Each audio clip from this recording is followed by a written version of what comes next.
नमस्कार दोस्तों, bibliophile study centre के डिजिटल प्लेटफॉर्म पे आप सभी का स्वागत है। बच्चों, आज हम एक इंपॉर्टेंट टॉपिक पर चर्चा करने वाले हैं और वो टॉपिक बहुत ज्यादा इंपॉर्टेंट है। आपको सिलेक्शन के करीब लेके जाएगा, आपके सिलेक्शन का आधार बनेगा। आप सभी ने एसएससी सीजीएल प्रीलिम्स का पेपर दे दिया होगा और जिस भी बच्चे ने एसएससी सीजीएल प्रीलिम्स का पेपर दिया है उसको ये पता है कि कितना ज्यादा वेरिएशन देखने को मिला था, है ना। जीके के पोर्शन में सबसे ज्यादा वेरिएशन देखने को मिला, शिफ्टों में बहुत ज्यादा अंतर देखने को मिला। अभी आपकी एसएससी सीजीएल मेंस की एग्जाम होने वाली है और लगभग आपके पास 1 महीने का टाइम बचा है। अभी सितंबर के महीने में एसएससी सीजीएल प्रीलिम्स की 36 शिफ्ट हुई थी और एक शिफ्ट के अंदर कितने क्वेश्चन आए थे? 25 क्वेश्चन। तो 900 क्वेश्चन का एनालिसिस करने में थोड़ा वक्त लग गया है, इसलिए थोड़ा वीडियो लेट आ रहा है। तो आज हम इस बात पर चर्चा करेंगे कि आपके जो 1 महीने की जो स्ट्रेटजी है ना, एनालिसिस करने के बाद वो क्या होनी चाहिए, आपको कैसे पढ़ना है, क्या पढ़ना है, किन चीजों पर ज्यादा फोकस करना है। क्योंकि लगभग दिसंबर के मिड से आपकी एसएससी सीजीएल की मेंस की एग्जाम स्टार्ट हो जाएगी। इसका मतलब यह है कि आपके पास लगभग 1 महीना या सवा महीना बचा है और इसमें आपको सब कुछ करना है। तो 36 पेपर्स जो प्रीलिम्स में हुए थे उनकी एनालिसिस करने के बाद 900 क्वेश्चंस को देखने के बाद हम किस आधार पर पहुंचे, तो आज का जो हमारा वीडियो इस लिहाज से बहुत ज्यादा इंपॉर्टेंट हो जाता है। SSC CGL mains 1 month selection strategy, 1 महीने के अंदर अंदर आप क्या पढ़ोगे, ऐसा कैसे पढ़ोगे कि आप सिलेक्शन ले जाओ। अगर एक भी बच्चे का इस वीडियो को देखने के बाद सिलेक्शन हो जाता है तो उस बच्चे का तो बेड़ा पार होने वाला है। सबसे पहले मैं आपको क्लास में भी बोलता हूं और यहां पर भी वापस से बोल रहा हूं कि जीके के अंदर हमें एक्चुअल में 9 सब्जेक्ट पढ़ने पड़ते हैं। 9 सब्जेक्ट कौन कौन से? एक तो हिस्ट्री पढ़ना पड़ता है जिसको इतिहास कहते हैं, एक ज्योग्राफी पढ़ना पड़ता है, एक पॉलिटी भारत की राज्य व्यवस्था, एक आपको इकोनॉमिक्स पढ़ना पड़ता है, एक बायोलॉजी, केमिस्ट्री, फिजिक्स और 2 सब्जेक्ट और आपको पढ़ने पड़ते हैं। एक तो आपको करंट अफेयर्स पढ़ना पड़ता है और एक आपको स्टैटिक पढ़ना पड़ता है। बस यही वाली बात है, बार बार मैं क्लास में बोलता हूं और फिर यहां बोल रहा हूं कि बच्चा केवल सब्जेक्ट के ऊपर फोकस करता है, वो इन 7 सब्जेक्ट को पढ़ता है लेकिन करंट और स्टैटिक को बिल्कुल भी ध्यान नहीं देता। इसीलिए 10-15 नंबर का मार्जिन उनका बैठ नहीं रहा है। आज से 5-7 साल पहले क्या होता था, अगर आपके 25 क्वेश्चन आते हैं तो 25 क्वेश्चन में से एक क्वेश्चन मुश्किल से करंट अफेयर का आता था या 1-2 क्वेश्चन मुश्किल से स्टैटिक का आता था। 22 से 23 क्वेश्चन लगभग आपके सब्जेक्ट के आते थे। इन 7 सब्जेक्ट के history, geography, polity, economics, biology, chemistry और फिजिक्स, इन 7 सब्जेक्ट के कम से कम आपके 22-23 क्वेश्चन आते थे और आराम से आप इसमें से 14-15 क्वेश्चन कर ले जाते थे, इसमें कोई शक नहीं है। लेकिन ये जो 2-3 साल में पैटर्न चेंज हुआ उसमें हमने ये देखा है कि आपका जो करंट और स्टैटिक का पोर्शन है इसमें थोड़ा इजाफा हो गया, थोड़ा नहीं बहुत इजाफा हो गया है। आप ध्यान से देखोगे वर्तमान में तो आपको एक चीज दिखाई देगी कि हर एक शिफ्ट में लगभग 4 से 5 क्वेश्चन करंट के आए हैं और हर एक शिफ्ट में 4 से 5 क्वेश्चन स्टैटिक के आए हैं। बच्चा सारे दिन फोकस करता है सब्जेक्ट को पढ़ने में लेकिन वो करंट पे और स्टैटिक पे बिल्कुल भी ध्यान नहीं देता है। इसी वजह से 10-15 नंबर का मार्जिन कम बैठ रहा है। यदि आप करंट और स्टैटिक पढ़ते हैं ठीक ठाक तरीके से, फिर बच्चे बोलते हैं कि सर ऐसा हुआ था कि 2021 की करंट का क्वेश्चन देखने को मिला, 2022 की करंट का क्वेश्चन देखने को मिला, स्टैटिक में कुछ ऐसे क्वेश्चन देखने को मिले जो रिपीटेड नहीं है, पहली बार किसी ने देखा ही नहीं है। इसका मतलब यह है कि यदि 5 करंट के क्वेश्चन आए थे तो आप उसमें से 5 में से 5 नहीं करने थे, आपको उसमें से 2 या 3 ही करने थे जो आपको आते हैं। यदि 5 स्टैटिक के क्वेश्चन आए थे तो आपको 5 में से 5 करने के लिए किसने कहा था? आपको उसमें से 2 या 3 ही करने जो आपको आते थे। क्योंकि जीके एक ऐसा सब्जेक्ट है जो अथाह भंडार है, बहुत ज्यादा वास्ट है। इसमें आपको जो पता है वो पता है, जो नहीं पता वो नहीं पता। यहां पर कोई कॉन्सेप्ट नहीं लगता रीजनिंग या मैथ की तरह। तो आप 2-2, 3-3 क्वेश्चन में यदि आराम से करंट के और स्टैटिक के करते तो आपके आराम से 14-15 क्वेश्चन हो जाते। बच्चे 10 पे अटक गए हैं, 10-11, 10-11, 10-11। पढ़ने लिखने वाला बच्चा भी लगभग 10-11 क्वेश्चन ही करके आ रहा है। इसका मतलब यह कि वो केवल सब्जेक्ट के क्वेश्चन करके आके आया है, वो यहां पर करंट और स्टैटिक के क्वेश्चन नहीं करके आ पा रहा है। और ये जो 36 जो पेपर की एनालिसिस हुई है इसके अंदर जो हम लेवल देखें तो लेवल की बात करें तो सबसे पहले हार्ड शिफ्ट आना शुरू हुई थी। शुरुआत की जो 4-5 शिफ्ट बहुत ज्यादा हार्ड आई, उसके बाद कमीशन ने इनको थोड़ा मॉडरेट कर दिया, थोड़ा इजी कर दिया और बाद में जाके थोड़ा इजी कर दिया। तो तीनों प्रकार के लेवल यहां पर देखने को मिले। शुरुआत की 4-5 शिफ्ट में हार्डनेस ज्यादा देखी गई, बच्चों से क्वेश्चन हो नहीं पा रहे थे, बहुत ही कम क्वेश्चन हो पा रहे थे। उसके बाद 5-7 दिन में आपको यह देखने को मिला कि थोड़ी मॉडरेट हो गई है शिफ्ट, थोड़ी ठीक ठाक, है ना, अच्छे लेवल के क्वेश्चन भी और ठीक ठाक लो लेवल के क्वेश्चन भी है और बाद में इजी कर दिया गया था। लेकिन मैं ये कहूंगा कि मेंस का एग्जाम है तो आपको ये ध्यान रखना कि आपकी जो शिफ्ट आने वाली है उसका लेवल हार्ड और मॉडरेट के बीच में रहने वाला है। वो हार्ड भी हो सकती है, वो मॉडरेट भी हो सकती है, या दोनों का कॉम्बिनेशन भी हो सकती है। तो हार्ड और मॉडरेट के बीच में यदि रहने वाली है तो इसका मतलब ये है कि आपको जीके अच्छा खासा पढ़ना है, क्योंकि प्रीलिम्स आपका सिलेक्शन का आधार नहीं है, केवल वो क्वालिफाइंग एग्जाम है, केवल आपको निकालनी है मेंस में बैठने के लिए, लेकिन सिलेक्शन का आधार बनने वाला है मेंस। तो लेवल आपका क्या रहने वाला है, हार्ड टू मॉडरेट रहने वाला है। एक जो चीज मैंने देखी है ना, एक जो चीज मैंने देखी है, रिपीटेड क्वेश्चंस की बात करते हैं। ऐसा कहा जाता है कि एसएससी में रिपीटेड क्वेश्चंस बहुत आते हैं, लेकिन इस बार इसमें कमी देखी गई। हम नॉर्मली हम ये देखते थे कि 25 क्वेश्चंस में से लगभग है ना 15-16 क्वेश्चन रिपीटेड आया करते थे। 15-16 क्वेश्चन लगभग रिपीटेड आया करते थे, किसी न किसी एग्जाम में आए हुए हैं, नए नहीं बना करते थे, और लगभग 10 क्वेश्चन के आसपास आपको नए दिखाई देते थे। लेकिन इस बार ऐसा नहीं देखने को मिला। इस बार रिपीटेड क्वेश्चन 10 से 12 के बीच में मिले हैं बच्चों को, ज्यादा से ज्यादा 12, ज्यादा से ज्यादा 13 क्वेश्चन, 12-13 क्वेश्चन रिपीटेड मिले हैं बच्चे को। बाकी क्वेश्चन उसके लिए पहली बार नए थे। एक अच्छा खासा पढ़ने के बाद भी अपने जो बिब्लियोफाइल इंस्टीट्यूट्स के बच्चे हैं जो काफी पढ़ रहे हैं, उन्होंने जो एसटी है अपना जो हर सप्ताह टेस्ट होता है, सप्ताह में 2 बार, उसमें जिनके 130-140 140 मार्क्स आ रहे हैं, वो बच्चे भी कहीं ना कहीं कम जीके में स्कोर करके आए। उसका रीजन मैं आपको बता देता हूं, रिपीटेड क्वेश्चंस थोड़े कम कर दिए हैं ये जो एसएससी प्रीलिम्स सीजीएल का पेपर हुआ है उसमें। तो इससे एक अंदाजा ये लगाया जा सकता है कि जो मेंस का पेपर होने वाला है उसमें भी रिपीटेड क्वेश्चंस कम ही आएंगे। वो आपको ऐसे क्वेश्चन ज्यादा देगा जो आपके लिए पहली बार होंगे, आपने देखे नहीं होंगे, या आपको वहां पर बैठ के दिमाग लगाना पड़ सकता है, वो आपने कभी देखे नहीं होंगे। तो पहले 15 से 16 क्वेश्चन रिपीटेड आते थे अगर, है ना 25 में से, तो इस बार 10 से 12 क्वेश्चन रिपीटेड आए हैं। अब हुआ क्या है, करंट की जब हम बात करते हैं और स्टैटिक की जब हम बात करते हैं तो करंट के सारे क्वेश्चन ही नए होते हैं। ये 5 के 5 क्वेश्चन बिल्कुल नए हैं। स्टैटिक के अंदर भी जो 5 क्वेश्चन आए हैं ना, उसमें से 3 क्वेश्चन लगभग हर एक शिफ्ट में ऐसे थे जो बच्चे ने कभी देखे नहीं है। 2 या ज्यादा से ज्यादा 3 क्वेश्चन ही बच्चा कर पाया है, उसमें 2-3 क्वेश्चन ऐसे थे जो बच्चे ने कभी देखे नहीं है स्टैटिक के अंदर। तो यहां पर जो रिपीटेड क्वेश्चन की बात होती है, जो मार्जिन जो खींच के ले गए हैं वो करंट और स्टैटिक लेके गए हैं। तो आपको क्या ध्यान रखना है, आपको ये माइंड में रखना है, जब आप सीजीएल की प्रीलिम्स जो एसएससी सीजीएल मेंस की तरफ आगे बढ़ रहे हैं, आपके पास 1 महीना ही बचा, आपको 1 महीने के अंदर बहुत कुछ पढ़ना है, याद करना है, रिवाइज करना है, उस स्थिति में कि हार्ड टू मॉडरेट शिफ्ट इनके बीच में आने वाली है। दूसरा, रिपीटेड क्वेश्चंस आपको कम देखने को मिलेंगे, तो कोशिश करना है कि कोई नया क्वेश्चन भी आप देख रहे हैं तो उसको अच्छे से नॉलेज में रखना है। अब हम बात करते हैं कि नंबर ऑफ क्वेश्चंस कितने कितने देखे गए। अगर हम हमारे सब्जेक्ट की बात करें तो एक तो हिस्ट्री है, एक आपको पता है ज्योग्राफी है, पॉलिटी है, एक इकोनॉमिक्स है, इसके अलावा बायोलॉजी है, केमिस्ट्री और फिजिक्स है, और एक अपना करंट अफेयर है, और एक अपना स्टैटिक वाला चैप्टर है। आप सभी को पता है कि हिस्ट्री के अंदर 3 से 4 क्वेश्चन लगभग हर एक शिफ्ट में आ रहे हैं, 3 से 4 क्वेश्चन लगभग हर एक शिफ्ट में आ रहे हैं। ज्योग्राफी का भी 3 से 4 क्वेश्चन लगभग हर एक शिफ्ट में देखे जा रहे हैं। पॉलिटी के भी 3 से 4 क्वेश्चन हर एक शिफ्ट में देखे जा रहे हैं। यहां पर इकोनॉमिक्स का किसी शिफ्ट में 1 आ रहा है, किसी शिफ्ट में 2 आ रहा है, किसी शिफ्ट में 3 आ रहा है। इकोनॉमिक्स में वेरिएशन देखने को मिला है, और इकोनॉमिक्स के क्वेश्चन बच्चे से हो भी नहीं रहे हैं। मैं अभी बताऊंगा क्यों नहीं हो रहे हैं और आपको क्या करना है। आपको ज्यादा दिमाग लगाना नहीं है वहां पर।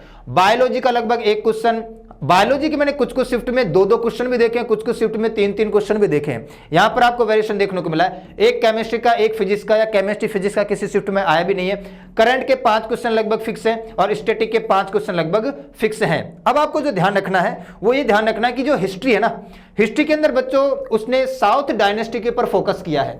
तीनों ही है, प्राचीन इतिहास भी आ रहा है, मध्यकालीन इतिहास भी आ रहा है, और आधुनिक इतिहास भी आ रहा है। एंशिएंट हिस्ट्री भी आपको पढ़नी है, आपको मेडिवल हिस्ट्री पढ़नी है, आपको मॉडर्न हिस्ट्री पढ़नी है। लेकिन जो मेडिवल हिस्ट्री मध्यकालीन इतिहास है उसमें से आपकी साउथ की डायनेस्टी के ऊपर ज्यादा फोकस किया था। तो जब आप पढ़ रहे हैं, रिवाइज कर रहे हैं, तो कोशिश करना साउथ की डायनेस्टी के कम से कम, यदि आपके पास नोट्स है तो ठीक है, लेकिन आप प्रीवियस के क्वेश्चन में जो भी 40-50 साउथ की डायनेस्टी से संबंधित है ना, वो जरूर लगा के जाना। उसके ऊपर हर एक शिफ्ट में जो हिस्ट्री का क्वेश्चन आया उसमें साउथ की डायनेस्टी के बारे में बहुत ज्यादा पूछा गया है। वो चाहे बहमनी साम्राज्य हो, चोला हो, है ना, चेर हो, है ना, वो चाहे आपका विजयनगर साम्राज्य हो, ये जो डायनेस्टी इनके ऊपर आपको ज्यादा फोकस करना है, ठीक है। दूसरा, ज्योग्राफी के अंदर इंडियन ज्योग्राफी भी आई है और वर्ल्ड ज्योग्राफी भी आ गई है। कुछ क्वेश्चन तो ऐसे भी थे जो बच्चे ने कभी देखे नहीं है, कभी सुना भी नहीं है। इंडियन ज्योग्राफी आपसे हो जा रही थी, लेकिन वर्ल्ड ज्योग्राफी आपसे कई बार नहीं हो रही थी। ये बच्चों ने कहा आके कि वर्ल्ड ज्योग्राफी में पता नहीं कौन से ज्वालामुखी का नाम पूछ लिया, पता नहीं कौन से टाइम पे अर्थक्वेक आया था, पता नहीं किस टाइप पे जो अपनी चट्टानें होती है उनसे बारे में पूछ लिया। तो वर्ल्ड ज्योग्राफी के ऊपर थोड़ा फोकस करना, दोनों पूछी जा रही है। पॉलिटी बच्चों से आराम से हो गई है, ठीक है, पॉलिटी बच्चों से आराम से होगी। जितने भी 3-4 क्वेश्चन बच्चों ने देखे हैं, चाहे हार्ड हो चाहे इजी हो, आराम से पॉलिटी कर दी गई है। इकोनॉमिक्स में बच्चों से क्वेश्चन नहीं हो पाए हैं, क्योंकि इकोनॉमिक्स एक ऐसा सब्जेक्ट है तो बहुत ज्यादा वास्ट है, बहुत ज्यादा कॉम्प्लिकेटेड है। तो मैं इकोनॉमिक्स में आपको बच्चों एक बात बताना चाहूंगा कि इकोनॉमिक्स में जो आपके पास नोट्स हैं जो मैंने लिखवाए हैं उन्हीं को फोकस करना है और प्रीवियस के क्वेश्चन लगाना है। उसमें आपका बजट और टैक्स वाला चैप्टर देख के जाना है, उसमें आपका पंचवर्षीय योजना 5 ईयर प्लान वाला चैप्टर देख के जाना है, उसके अंदर आपका national income, poverty, unemployment, demand supply, ये जो जितने भी इंपॉर्टेंट टॉपिक हमने पढ़े हैं उन सारे के सारे टॉपिक को आपको देख के जाना है। पॉलिटी में भी आपके इंपॉर्टेंट सारे के सारे टॉपिक आपको देख के जाने, चाहे वो प्रेसिडेंट वाला चैप्टर हो, वाइस प्रेसिडेंट वाला चैप्टर हो, चाहे वो हमारी संसद या पार्लियामेंट वाला चैप्टर हो, चाहे वो हमारे फंडामेंटल राइट मौलिक अधिकार वाला चैप्टर हो, हमारे संविधान का निर्माण कैसे हुआ आपके पास रखा हुआ है। हिस्ट्री में भी आपको तीनों चैप्टर पढ़ के जाने हैं और ज्योग्राफी में आपको जो सर ने लिखवा है सब कुछ पढ़ के जाना है। बात करते हैं बायोलॉजी, केमिस्ट्री और फिजिक्स की। तो इन तीनों के अंदर आप बेटा डिस्कवरी के ऊपर ज्यादा ध्यान देना। जो सर ने आपको लिखवा है उसको तो पढ़ना है, उसके अलावा डिस्कवरीज, खोज, कब किसने किसकी खोज की, उसके बारे में ज्यादा फोकस है। अब बात करते हैं करंट की। करंट ही है जो सबको ले डूबा है और स्टैटिक ही है जो इस बार बच्चों को ले डूबा है। बार बार एग्जाम में, क्लास में, सॉरी मैं बोलता हूं कि बार बार क्लास में मैं ये बोलता हूं कि आपको केवल और केवल जीके में स्कोर करना, तो 7 सब्जेक्ट पढ़ के स्कोर कभी नहीं होगा। आपका स्कोर तभी होगा जब आप करंट और स्टैटिक को इसमें घोल दोगे, इसमें मिला दोगे, और आपको करना ही पड़ेगा। करंट और स्टैटिक को आपको मिलाना पड़ेगा, क्योंकि 25 में से 10 क्वेश्चन इनके हैं। आप इसको पढ़ के नहीं जाओगे तो आप कैसे एक्सपेक्ट कर सकते हो कि आप 25 में से 15-16 क्वेश्चन कर दोगे। आप 25 में से 10 या 11 क्वेश्चन ही करोगे यदि आपने करंट अफेयर और स्टैटिक नहीं पढ़ रखी है। करंट अफेयर और स्टैटिक आपने पढ़ रखी है तो 2-2, 3-3 क्वेश्चन भी यहां से करोगे तो 15-16 क्वेश्चन आप आराम से कर दोगे, और 15 दूना 30 होता है, आराम से सिलेक्शन हो जाएगा आपका। क्लियर है बात को? तो करंट अफेयर मैं वैसे तो बच्चे को रिकमेंड करता हूं कि 6 से 8 महीने की पढ़ के जाओ, लेकिन जो वेरिएशन देखने को मिला है, मैं बोलूंगा कि आपकी दिसंबर में एग्जाम है तो इस साल की पूरी करंट अफेयर देख के जाए। अब अगर 2021 का क्वेश्चन आ गया, 2022 का आ गया, 2023 का आ गया, उसको छोड़ देना है। करंट अफेयर बहुत ज्यादा पुरानी पूछी जा रही है, 2021 की, 22 की, 2014 तक की देखी जा रही है। लेकिन अगर आपसे नहीं हो रहे, आप अच्छे खासे पढ़ने वाले स्टूडेंट, तो आप किसी से नहीं हो रही होगी, इस बात का ध्यान रखना। ऐसी करंट अफेयर जो बहुत ज्यादा प्रीवियस है, बहुत ज्यादा पुरानी है, 2-3 साल पुराना उठा के कुछ भी पूछ लिया है, वो एक पढ़ने वाले बच्चे से नहीं हो रही है, तो इसका मतलब ये है कि वो उन बच्चों से भी नहीं हो रही जो अदर एग्जाम की तैयारी कर रहे हैं, अदर इंस्टीट्यूट में पढ़ रहे हैं। तो इससे आपको घबराने की जरूरत नहीं। हमें तो 5 में से 2 या 3 जो हमें पता है वो करने हैं, स्टैटिक में भी 2 या 3 जो हमें पता है वो करने हैं, और करंट अफेयर में आपको स्कीम या योजनाएं बड़ी आ रही है, इसके ऊपर फोकस करना। और मैं क्लास में बोलता हूं स्कीम या योजना एक ऐसा चैप्टर है जो शिफ्ट में एक ना एक आपको देखने को मिलता है। इसके अलावा अपॉइंटमेंट है, ऑबिचुरी, मृत्यु किसकी हुई, सारे दिन जो कार्रवाई होती है, साइंस अफेयर्स है ना, बैंकिंग सिस्टम से संबंधित किसी बैंक के ऊपर फाइन लगाया है ना, कौन सा नया बैंक खुला है, या कोई स्कीम योजना निकाली है बैंकिंग सेक्टर में, इनके ऊपर फोकस करना है। स्टैटिक के अंदर आपको वही अपने फेमस टॉपिक पढ़ने हैं। घराना पूछता है आपसे फोक डांस वगैरह पूछते हैं, आपसे वाद्य यंत्र पूछते हैं, उनको बजाने वाले पूछते हैं, और बहुत सारी छोटी मोटी स्टैटिक की जो चीजें वो आपको पढ़नी है। तो मैं ये चाहता हूं कि आप इसके ऊपर फोकस करें। मैं आपसे फिर रिपीट कर रहा हूं, यदि आप केवल 7 ही सब्जेक्ट पढ़ के जाते हैं तो आप 10 या 12 क्वेश्चन ही करेंगे जा पे, आप लिख लेना चाहे कॉपी के अंदर। और यदि आप करंट और स्टैटिक ठीक ठाक पढ़ के जाते हैं तो आप 15-16 क्वेश्चन अटेम्प्ट करेंगे जो आपको आते होंगे। इस बात का आपको माइंड में क्लियर ध्यान रखना है, ठीक है? क्लियर ध्यान रखोगे। इसके बाद थोड़ा आगे बढ़ जाते हैं, और आगे बढ़ने का मतलब यह बच्चों की अब आपकी स्ट्रेटेजी होनी क्या चाहिए, जो आपको पढ़ना है। जो भी आपके पास नोट्स हैं जीके की, वो चाहे किसी भी सब्जेक्ट के हो, वो चाहे हिस्ट्री के हो, ज्योग्राफी के हो, पॉलिटी के हो, इकोनॉमिक्स के हो, फिजिक्स, केमिस्ट्री, बायोलॉजी, ये जो 7 सब्जेक्ट के नोट्स हैं, इनके अलावा कुछ भी नया नहीं पढ़ना। अब नया पढ़ने की जरूरत नहीं है, नया पढ़ने का टाइम जा चुका है। वो आपको पहले पढ़ना चाहिए था, 2-5 महीने पहले, 4-5 महीने पहले, आपके पास पूरा साल था। अब तो जो आपने पढ़ रखा है उसी को बार बार रिवाइज करना है, क्योंकि समय के साथ हम चीजों को भूल भी जाते हैं। तो जो पढ़ा है उसको रिवाइज करना है, और रिवाइज करने के साथ साथ आपको प्रीवियस के क्वेश्चन लगाने हैं, नया कुछ भी नहीं पढ़ना। आप ये सोचते हैं कि मैं इस एक महीने के अंदर को नया चैप्टर पढ़ दूं, ये पढ़ दूं, वो पढ़ दूं, नहीं।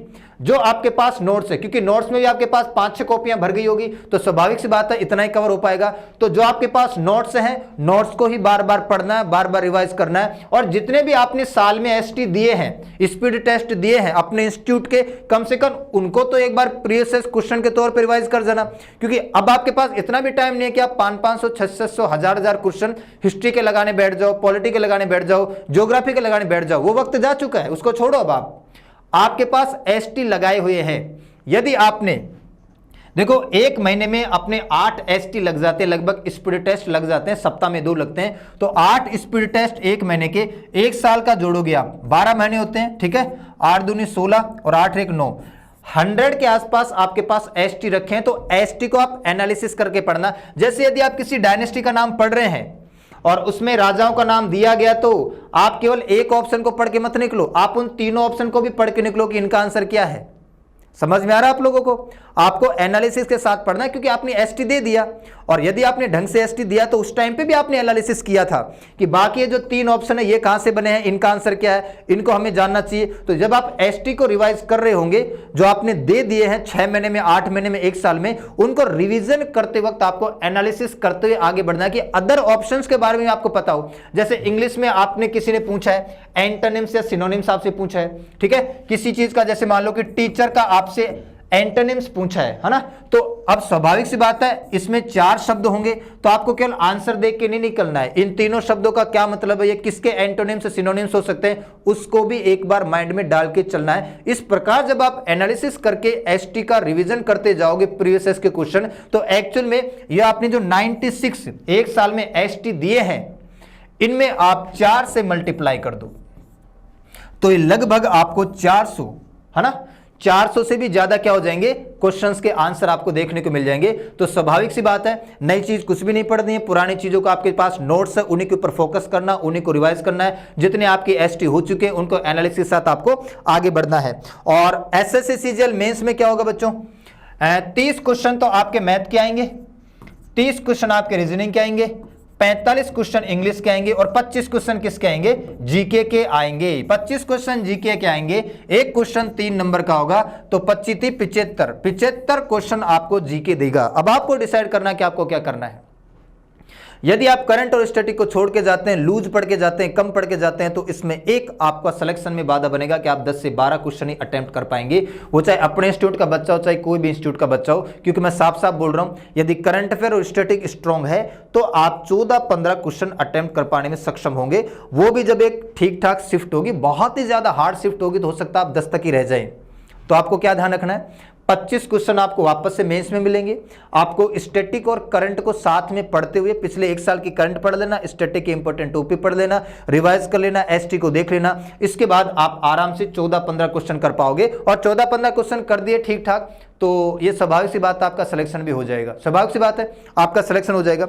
इसके बाद में अपने इंस्टीट्यूट की अगर मैं बात करूं, तो आपको पता है कि हमने 1 महीने पहले से ही स्ट्रेटजी अपना रखी है कि जिन बच्चों को पूरा का पूरा कॉन्फिडेंस है कि हमारा प्रीलिम्स निकल जाएगा, है ना, जो हमने प्रीलिम्स दिया है उसमें हम निकल जाएंगे, तो हमें मेंस की तैयारी करनी चाहिए। उन बच्चों की गजब की तैयारी चल रही है, आपको समझना चाहिए। हर शनिवार को हम इसी बेसिस पे उनका टेस्ट लेते हैं। पहले तो उनको रिवीजन करवाया जाता है बुरी तरीके से, फिर उनका प्रीवियस के क्वेश्चन लगवाए जाते हैं जो भी अपने चलते हैं, और उसके बाद हर शनिवार को हम मेंस का टेस्ट लेते हैं। उसी स्ट्रेटजी के आधार पर, उसी सिलेक्शन प्रोसेस के आधार पर जो आपको देखने को मिलेगा, और उसमें जो पैटर्न रखा हमने हार्ड टू मॉडरेट के बीच का रखा है। जो बच्चा यहां पर स्कोर कर रहा है डेफिनेटली वो स्कोर करेगा एग्जाम में जाकर। तो अपना जो बिब्लियोफाइल इंस्टीट्यूट है उसके अंदर हर शनिवार को आपका एसएससी सीजीएल मेंस का एक टेस्ट होता है, जो उसी पैटर्न पर होता है जो आपको देखने को मिलेगा हार्ड टू मॉडरेट शिफ्ट के बीच में। यदि आप इस टेस्ट में ठीक ठाक स्कोर कर रहे हैं तो आपको ये लग जाना चाहिए कि मेरा सिलेक्शन हो जाएगा। इसके अलावा एक चीज और जो आपको बतानी है, बच्चे कह रहे हैं कि सर एग्जाम की एग्जैक्ट डेट बताओ। अरे एग्जाम की एग्जैक्ट डेट आपको करनी क्या जान की, आपको ये मान लो कि दिसंबर से एग्जाम स्टार्ट है, अभी कमीशन ने डेट नहीं बताई है, लेकिन दूसरे सप्ताह से, दिसंबर का पहला सप्ताह छोड़ दो, दूसरे सप्ताह से लगभग आप ये मान लो कि आपकी एसएससी सीजीएल मेंस की एग्जाम स्टार्ट हो जाएगी। तो आपके पास ले देकर लगभग 1 महीने का टाइम बचा है।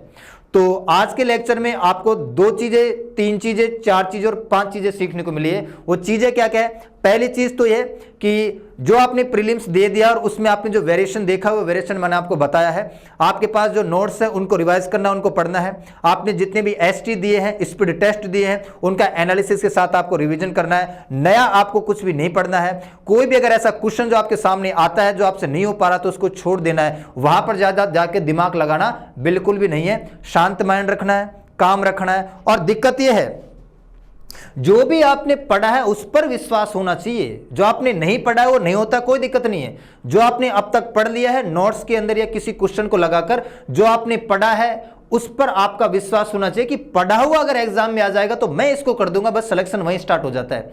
आपको नया पढ़ने की जरूरत नहीं है। जो आपने पढ़ा ही नहीं, वो नहीं आता है, तो स्वाभाविक सी बात है, कोई दिक्कत नहीं है, इंसान है। लेकिन जो पढ़ लिया उस पर विश्वास होना चाहिए कि ये अगर क्वेश्चन आ जाएगा, ये अगर कॉन्सेप्ट एग्जाम में पूछ लिया जाएगा तो मैं इसको कर दूंगा। आई होप इसको देखने के बाद आपको थोड़ा आधार मिला होगा और आप उसी डायरेक्शन में तैयारी करेंगे जिसके बारे में मैंने यहां पर चर्चा की है। मिलते हैं किसी अगले वीडियो में, तब तक के लिए सभी को धन्यवाद।